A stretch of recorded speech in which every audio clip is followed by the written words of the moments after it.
Hello and welcome to News Now. I'm your host, Taylor Inman. We're going over the week's biggest headlines for Northwest Montana.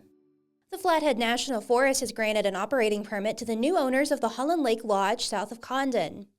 Earlier this spring, the Forest Service sought public comment before issuing a 20-year permit for operating the historic lodge to Eric Jacobson and Thomas Knowles. The two men are affiliated with Utah-based investment firm Gratitude Railroad. Jacobson grew up in Great Falls and spent time at Holland Lake as a child. The recent sale of the lodge, which dates back to the 1940s after a building from the 1920s was destroyed by a fire, marks the end of a tumultuous period for the property. In 2022, a developer from Utah, Powder, reached an agreement with the lodge's previous owner, Christian Wolfheil, to significantly expand the resort. The plan included demolishing 10 structures and constructing new ones, such as the 13,000 square foot building known as the Bob Marshall Lodge, which would feature 28 rooms. The expansion aimed to increase the capacity at Holland Lake Lodge from 50 guests per night to 156. But the backlash against that plan was swift, largely spearheaded by a grassroots group called Save Holland Lake. One of the group's concerns was that the expansion would draw more tourists and lead to an increased development in the often overlooked Swan Valley. In late 2022, the Flathead National Forest rejected Powder's proposal, primarily because it aimed to expand the resort beyond the 10.53-acre footprint permitted by the current regulations.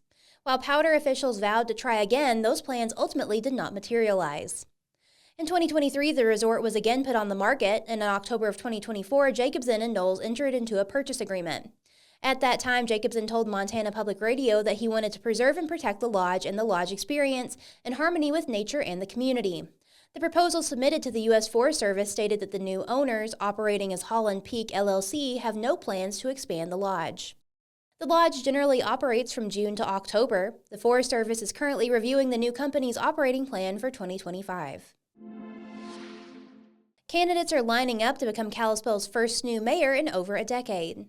City Councilors Sid Dowd and Ryan Hunter have filed for the position, and Kalispell Business Improvement District Chair Keisa Davison announced earlier this month her intent to seek the job.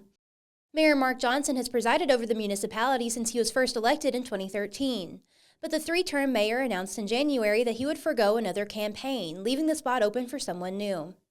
Interested parties have until 5 p.m. on June 11th to file for candidacy. Municipal elections are scheduled for November 4th. 4 council seats in Ward 1 through 4 are on the ballot in this upcoming election as well. So far, former English teacher and historian Bruce Guthrie has filed to run for the Ward 4 seat currently occupied by Councilor Judd Fisher, who has not refiled yet.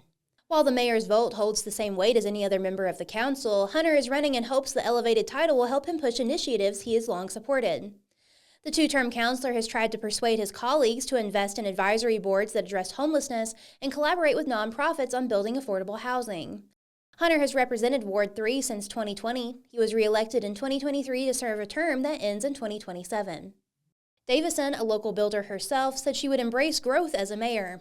Owner of Iron Star Construction, Davison is familiar with residential development. She said she would work more closely with city staff in finding ways to improve housing affordability and accessibility. The emergency responder levy approved by voters last year was proof that residents value public safety, which Davison said she aims to continue supporting. But she also wants to bolster mental health and youth program initiatives. Davison is the founder of a youth program, the Kalispell-based Growing Gorillas program, that teaches children and teens martial arts and life skills. As both a board member and chair of the city's Business Improvement District, Davison is involved in downtown revitalization. She has voiced her support for Main Street's redesign at past council meetings, arguing the project would revive downtown businesses. Johnson ran unopposed in his first 2 elections before Dowd vied for the seat in 2021. While he lost, Dowd is making another run at the position. The Army veteran from Great Falls has represented Ward 4 since January 2020. He was re-elected again in 2023 to a term that ends in 2027. Dowd's previous election experience also included an ultimately doomed run for the U.S. Senate as a Libertarian in 2023. His platform included addressing inflation, the national debt, and curtailing military intervention overseas. Dowd also launched failed bids in 2018 and 2022 for a seat in the Montana House of Representatives. He also served as a chair of the Montana Libertarian Party before stepping down last winter.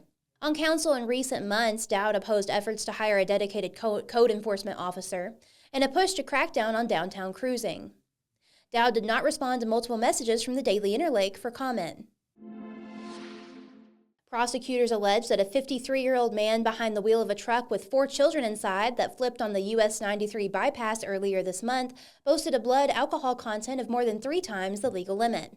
Andrew James Myers faces felony counts of criminal child endangerment and driving under the influence, 4th or subsequent offense, in Flathead County District Court following the May 16th wreck. Myers, who remains in the county jail with a bail set at $300,000, is expected to appear before Judge Danny Kaufman for his arraignment on June 5th.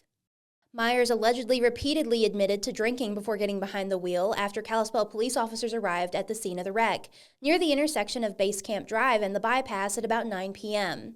Officers found Myers' Ford F-150 upside down in the highway's northbound lane, according to court documents.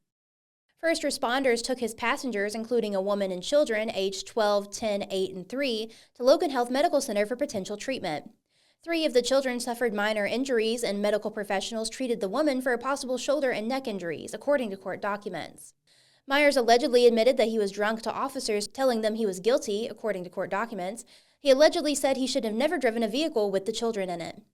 Myers' criminal history includes 3 prior driving under the influence convictions, a 2018 conviction in Flathead County, and 2019 convictions in Oregon and Utah. He also earned a felony assault with a weapon conviction in Flathead County in 2024. In that case, Myers allegedly pulled a gun during a parking lot dispute at a Hutton Ranch Road parking lot. He received a deferred sentence on May 30th, 2024. Thanks for joining us. News Now is a podcast from the Daily Interlake. We're proud to be the largest independent newsroom in Montana and the longest continuously published newspaper in the region. Today's stories were written by Daily Interlake news editor Derek Perkins and reporter Jack Underhill, and Montana Free Press reporter Justin Franz. If you haven't already, subscribe to our YouTube channel to never miss an episode of the pod. Everybody stay safe and have a great week. Thanks to our sponsor, Lawrence Auto Repair at 1309 US Highway 2 in Kalispell. Most consistently rated 5-star shop serving the Kalispell area. Visit lawrenceauto.com.